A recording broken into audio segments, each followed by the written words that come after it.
Hello, folks. My friend Nina sent me an article yesterday about Pema Chödrön stepping down as an acharya in the Shambhala organization. And it's interesting, and in case you don't know the cast of characters, let me see what I can do about that.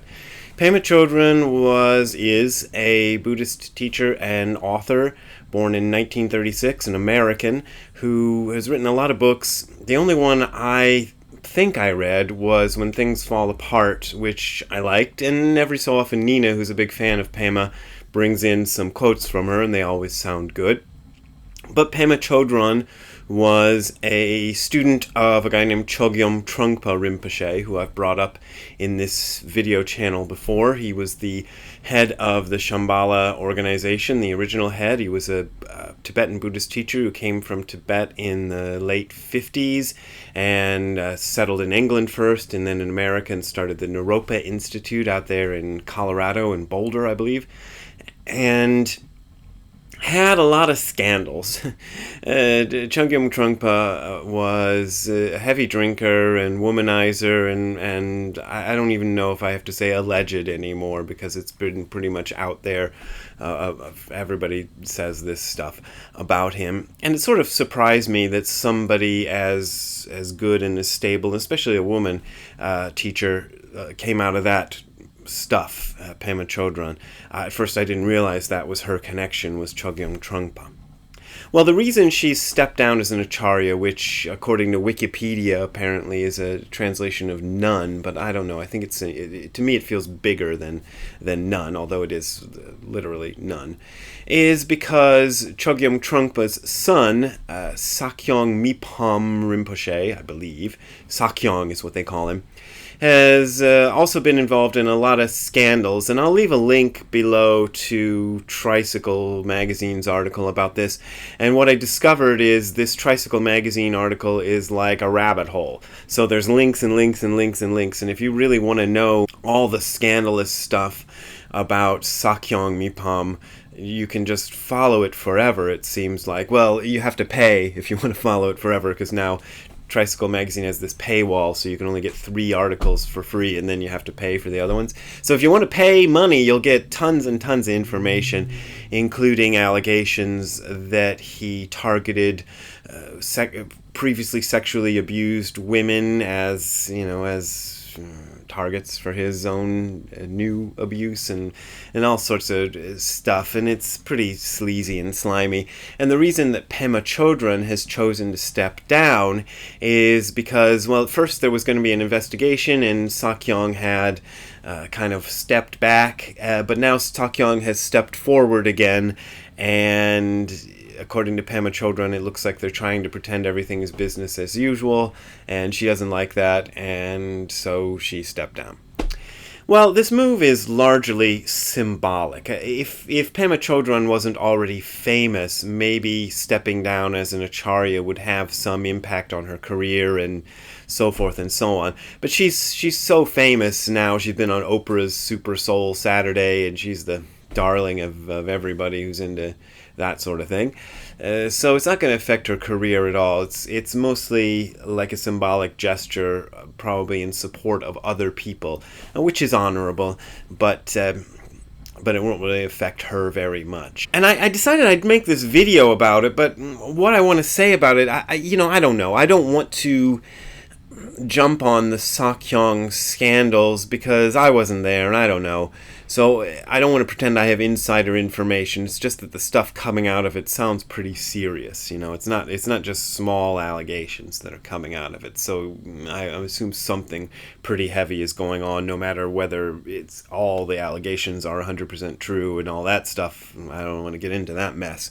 But obviously something's going on and people are upset, so that's valid right there, even if you doubt some of the specifics of the allegations, which I'm not saying I doubt the specifics of the allegations, I'm just saying I don't want to get into the specifics. The thing that seems clear to me, though, without even getting into the specifics of the allegations or any of that, is that what is happening here is another example of what happens when organizations become huge and giant.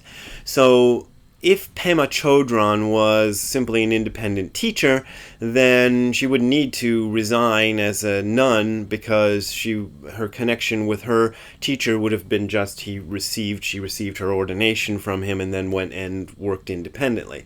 Well, as part of an organization, she's got to take a stand on behalf of the organization and do something. And these large religious institutions, to me, I know I always say this, but it seems to me the root of the problem is the largeness of them.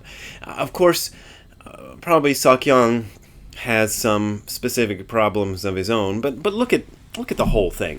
Sakyong actually means earth protector, but apparently colloquially it means king.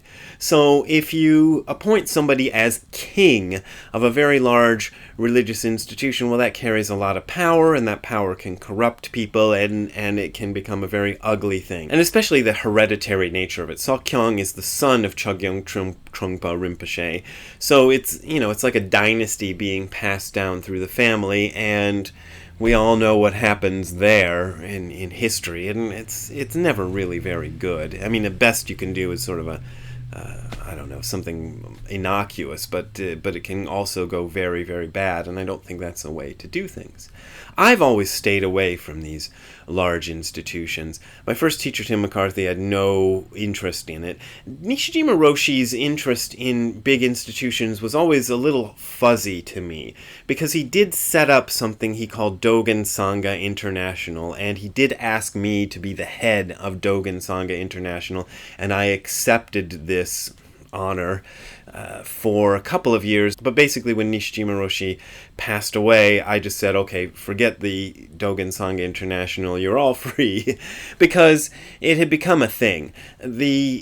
What had happened was, after Nishijima Roshi died, all the others from the Dogen Sangha International were, not all of them, but a lot of them were coming to me saying, oh, we have to have meetings and biannual gatherings in France or somewhere, because they're spread out all over the world, in which we'll discuss policy and what we want to do moving forward and blah, blah, blah, and all that stuff.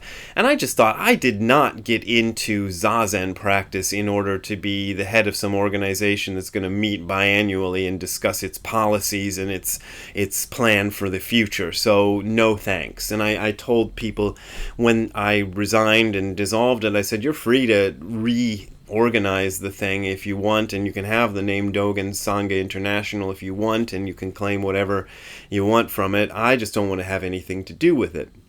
And the reason is because I always see these organizations going terribly wrong, and then, the fallout from it is something like what happened with Pema Chödrön and all of that. I guess my point, if I have one, is just a strong suspicion against large religious institutions being once again confirmed through the facts of things happening.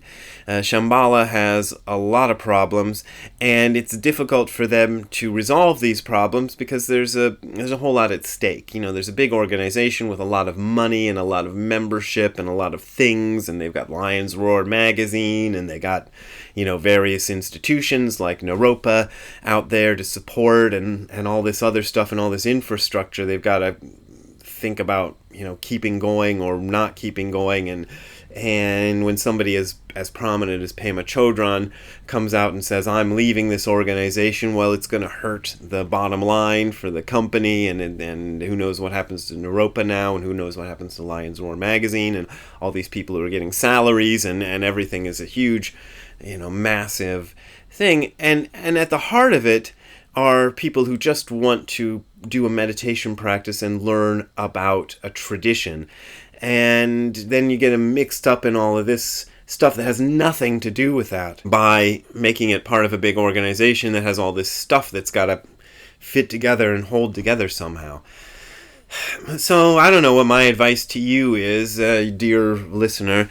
I would say I've always stayed away from those organizations, and I don't find any great benefit in being a member of it or trying to push those organizations forward. And when I personally had the chance to be the head of what was intended possibly to be a large organization along the lines of Shambhala and all of that, I said no. I walked away from it. And I have no regrets at all for having walked away from it. I'm really happy that I did walk away from it. I probably could be making a lot more money, I suppose, and living in a nicer place or something if I had gone that route, but that's not worth it to me, and I'm happy the way things are. So there you go. And if you want to help me not be a member of a big organization, you can donate via PayPal and Patreon. That really helps. That is why I am not part of an organization. I mean, that's part of the reason. Probably if I didn't have that, I would be, working at McDonald's or Starbucks or whatever I'm qualified for anymore, instead of doing what I'm doing now and writing all these books and doing these videos. So this really helps that I can do this and try to say a few things that I think other people aren't saying. Thank you very much for your support. Really appreciate it. Talk to you next time. Bye.